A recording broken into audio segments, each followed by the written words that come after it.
J'ai déjà abordé certains aspects de la vie de Saint Carlo Acutis et je continuerai à en développer d'autres, car il est un magnifique exemple de sainteté pour les adolescents et pour les jeunes adultes. Aujourd'hui, je souhaite me concentrer sur sa prière et précisément sur un aspect particulier de cette prière. Comment se déroulait sa prière? L'Eucharistie était primordiale, nous le savons, mais pas seulement. J'aimerais aborder d'autres aspects. Sa mère raconte qu'il était important pour lui de prier devant une icône qu'il possédait, l'icône de Vladimir, comme on l'appelle ici, la Vierge de la tendresse. Une très belle icône, car il est bien connu que les icônes ne sont pas de simples peintures, encore moins de simples images. En elles se manifeste une certaine présence spirituelle du Seigneur, et par elle, il est plus aisé d'entrer en contact avec le divin. Il passait de longs moments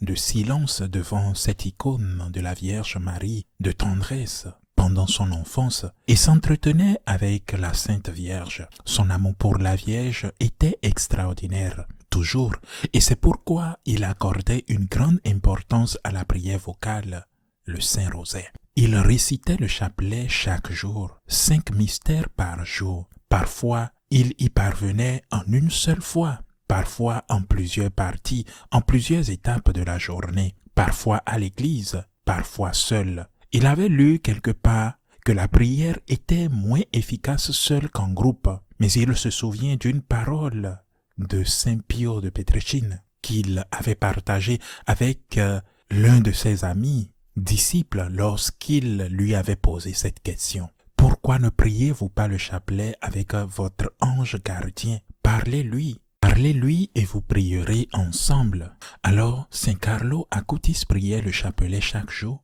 et s'il ne pouvait pas le faire en une seule fois, il le faisait en plusieurs étapes dans la journée. Un autre aspect important pour Saint Carlo Acutis était la méditation sur l'Annonciation. L'Annonciation du Seigneur par l'intermédiaire de l'ange Gabriel à la Vierge Marie, l'incarnation également de Jésus et surtout la réponse de Marie. Il aimait méditer sur cet événement car il y voyait, sinon toute la croix étant absente, du moins une grande part de l'amour de Dieu, de la manière dont nous devrions y répondre. Sa mère raconte que leur première visite familiale à Fatima fut un moment marquant. Il en fut profondément marqué et elle raconte que peu après la mort de sœur Lucie, il eut une vision, non pas une vision, mais un rêve, où celui-ci lui apparut et lui révéla l'importance de la prière et de l'offrande des premiers samedis du mois pour le salut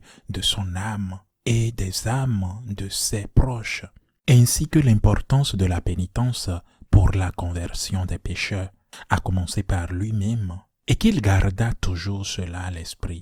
L'amour de Fatima, l'amour de Notre-Dame de Fatima, la Vierge Marie, était essentiel pour lui. Un autre aspect important de sa pratique de méditation était la nature. Ses parents possédaient une maison au bord d'Assise, sur la colline qui surplombe la ville, sur le chemin de l'ermitage des Caccieri.